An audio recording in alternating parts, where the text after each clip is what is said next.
Después de su paso por el Bafisi, ha sido rescatada el documental, la película, Una casa sin cortinas, dirigida por Julián Troxberg, y se puede visualizar a través de la plataforma de Flow, y justamente está con nosotros conectado a través de la plataforma de Zoom, y desde Nueva York, Julián Troxberg. ¿Cómo estás, Julián? Aquí Luis Kramer te saluda.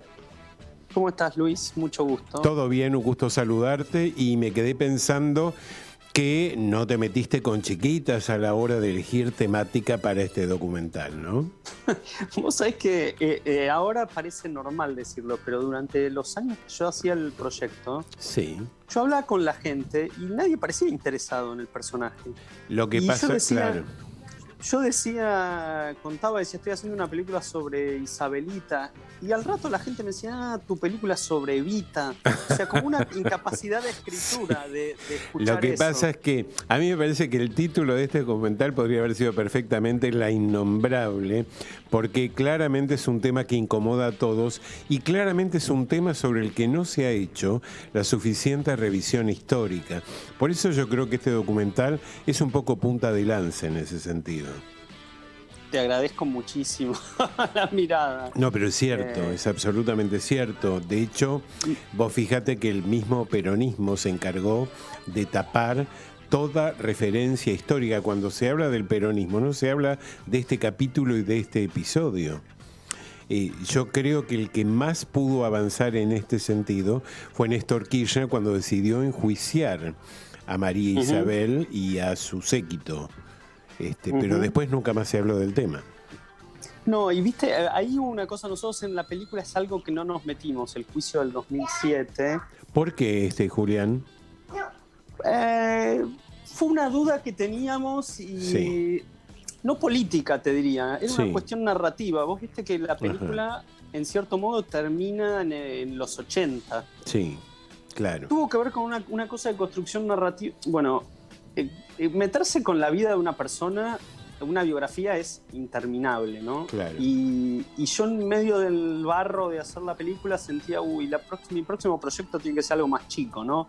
Viste, algo que diga, bueno, lo que pasó el martes 11 de agosto, no sé, como una cosa muy acotada. Claro. Porque esto era una vida. ¿Cuánta gente te conoce? ¿Cuánta gente, viste, Isabel, cuánta gente conoce?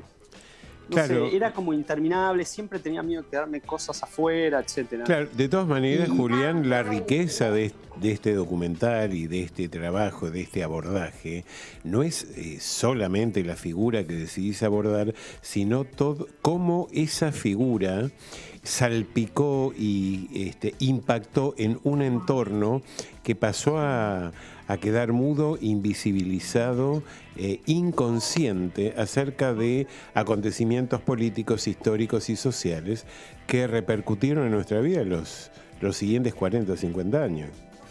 Total. Y yo te diría algo más. O sea, cuando hacía la película, quizás está desde el principio eso, pero más que una película sobre Isabel, es una película sobre la memoria. Tal cual. Que quedó sobre Isabel, absolutamente. ¿no? Era justamente esta cosa, este personaje del que nadie se acuerda, bueno, rasquetemos un poco. Claro, porque si uno rasquetea algo va a aparecer, alguna gente se va a acordar y va a haber cosas para contar.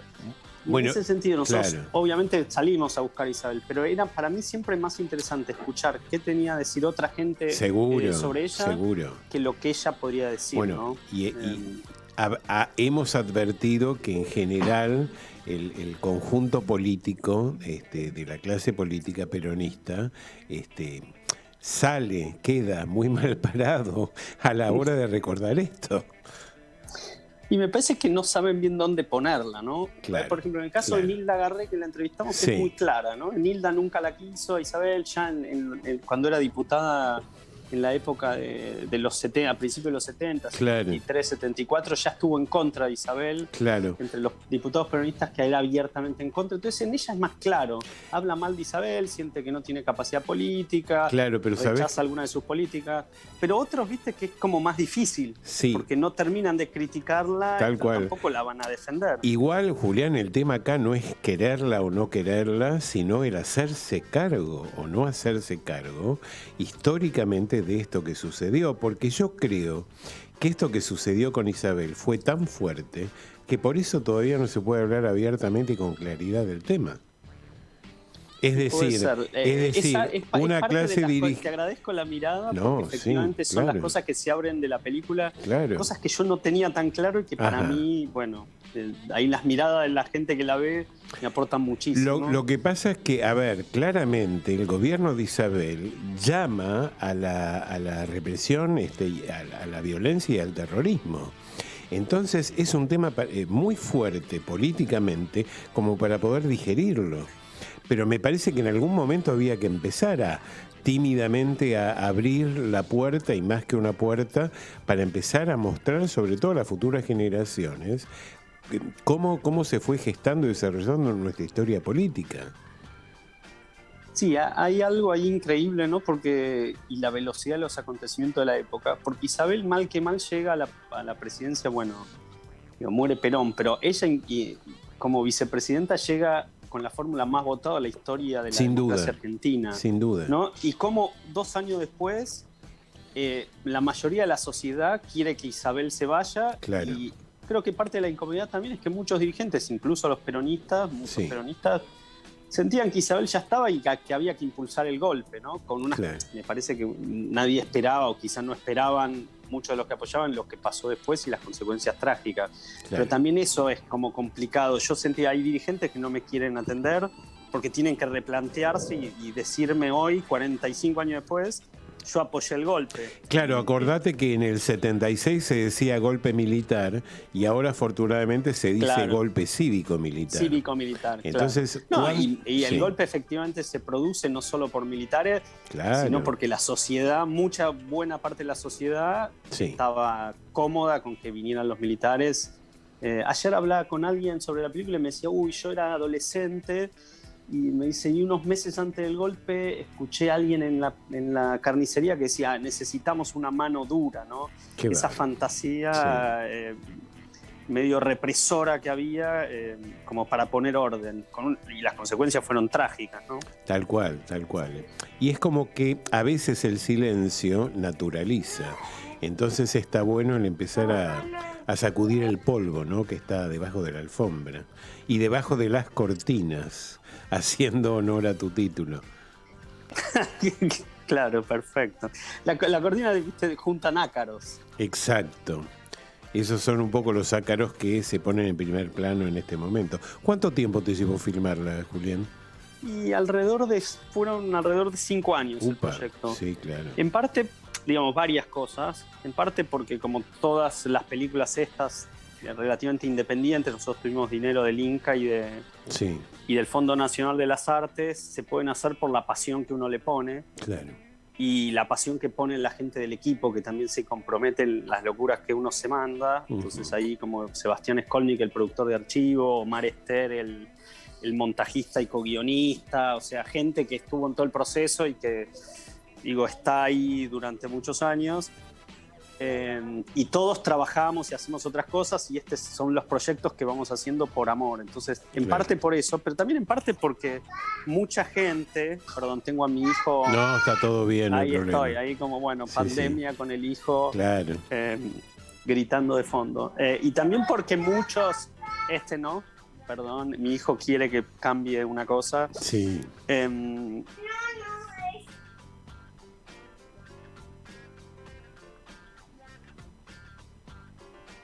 ¿Te perdimos, Julián? No.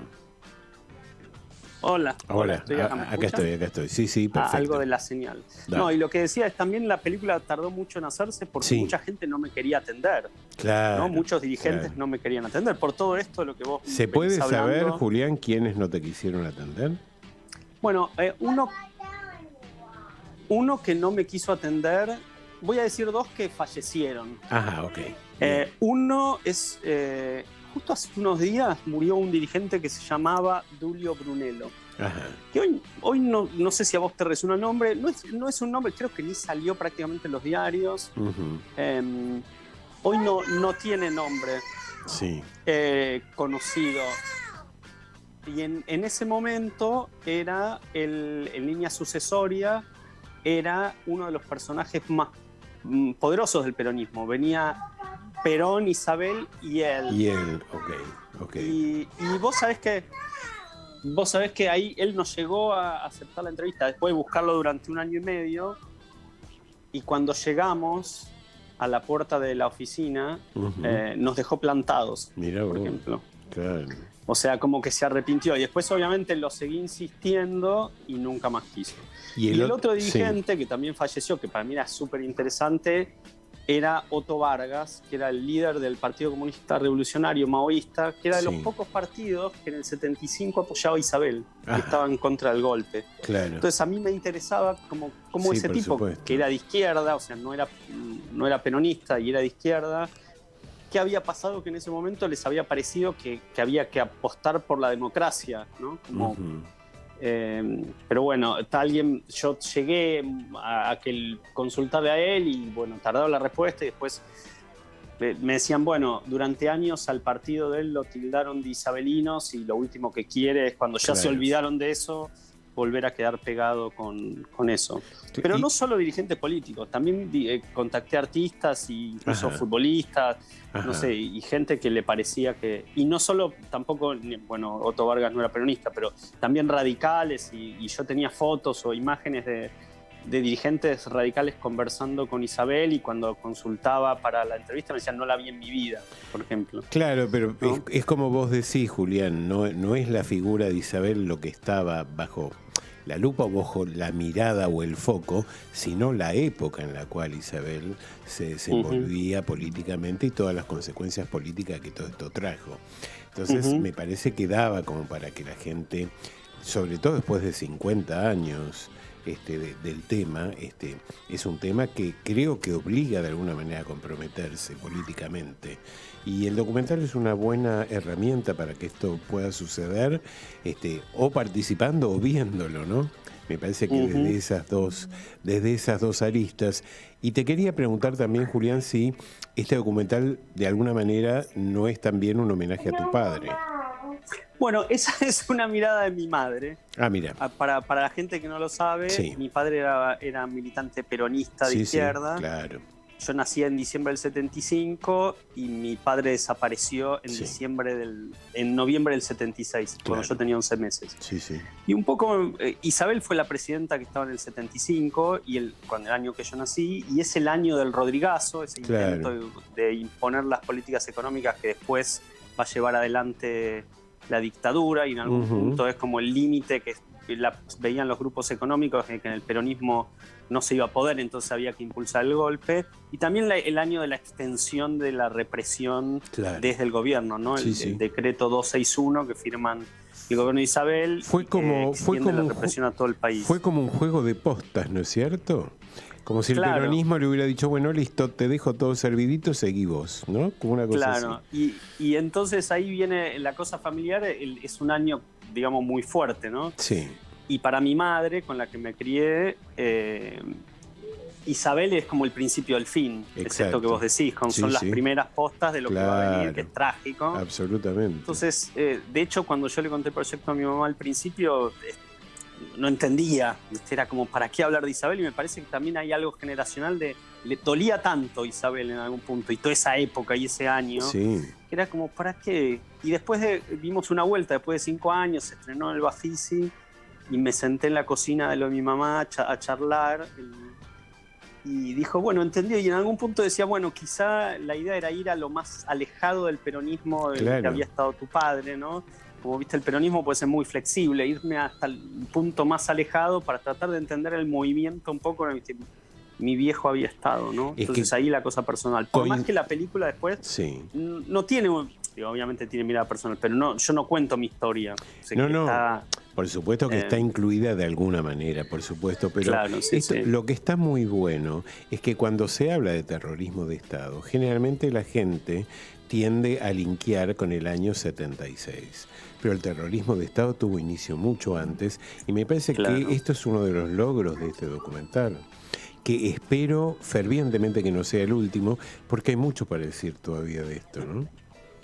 Alguien me dijo el otro día, bueno, esto es como el primero y van a empezar a aparecer cosas de Isabel más como... ¿Y por qué te parece, Julián, a vos, que hasta el momento no han aparecido referencias a esta temática?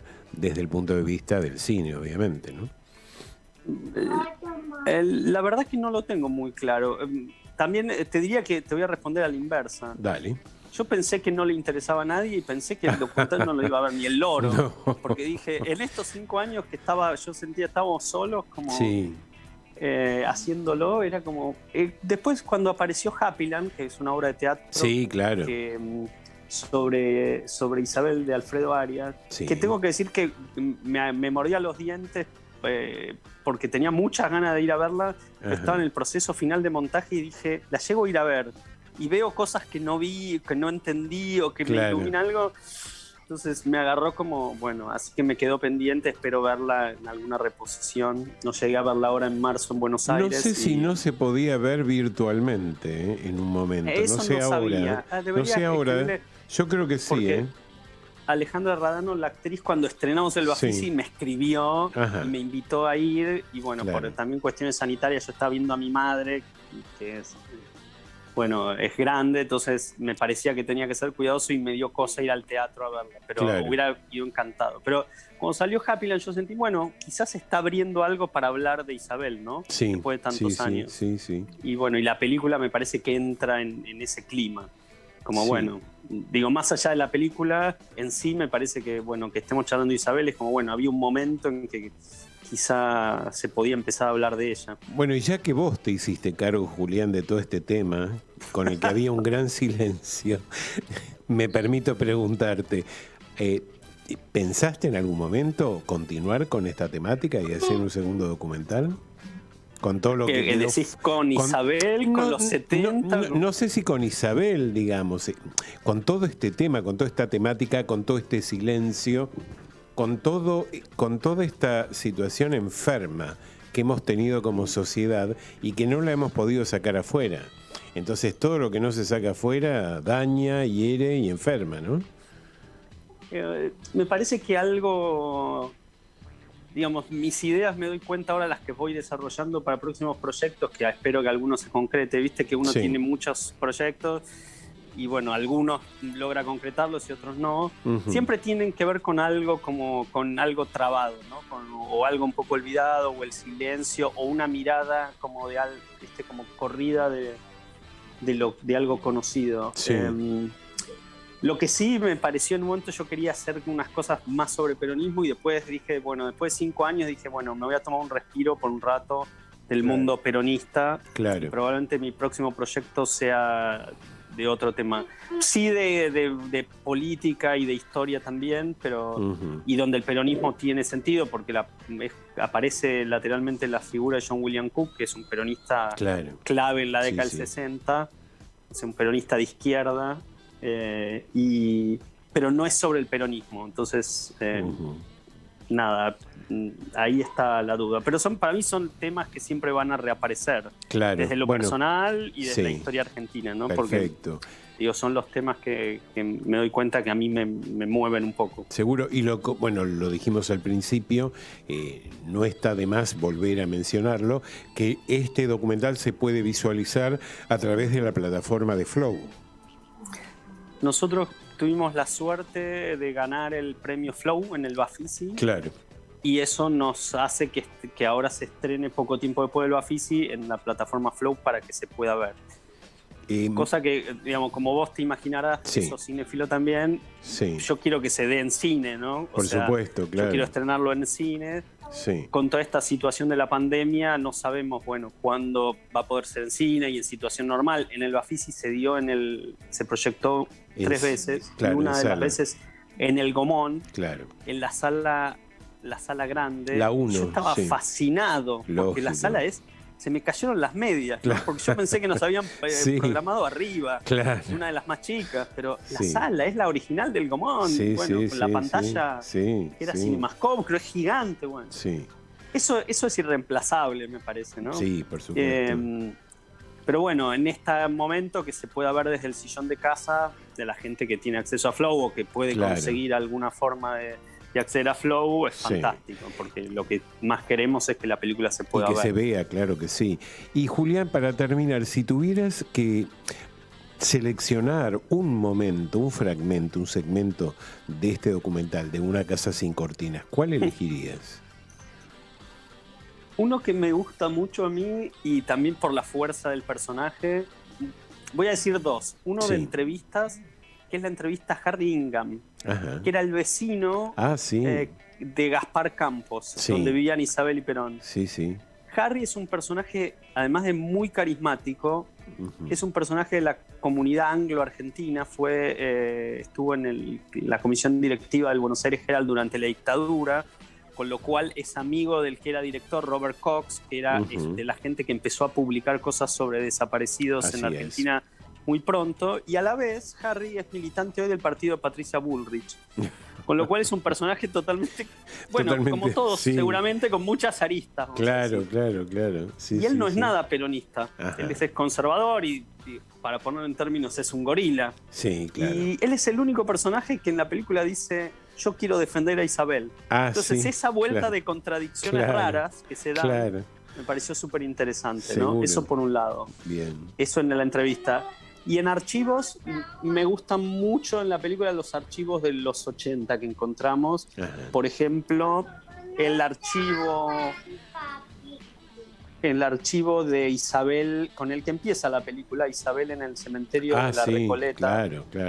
Ella yendo a la tumba de Evita para hacer un homenaje y cómo el pueblo peronista y la gente, esa marea humana, la va llevando.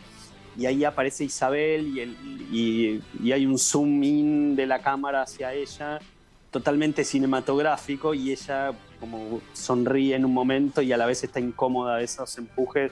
Y me parece que resume, ¿no?, una tensión que va a atravesar su vida y nuestra historia también. Bien, bueno, Julián, te deseamos mucha suerte con este documental en Flow y por supuesto en salas, que sea muy próximamente para que el público pueda. Creo que es un documental necesario, sin duda, a todas luces. Así que es una buena oportunidad para que la gente se encuentre con Una casa sin cortinas. Y a vos te deseamos mucha suerte, no solo con este documental, sino con todos los que van a venir seguramente. Te agradezco muchísimo y fue un placer hablar con vos. Igualmente, Julián, suerte, un abrazo fuerte. Fue la palabra, adiós, hasta luego. Fue la palabra de Julián Troxberg, director del documental Una casa sin cortinas. Y ahora sí, vamos a escuchar el tercer tema musical de hoy, que corresponde al film Una sombra en la nube. El tema se titula Hounds of Love. Está remasterizado e interpretado por Kate Bush. Aquí lo escuchamos.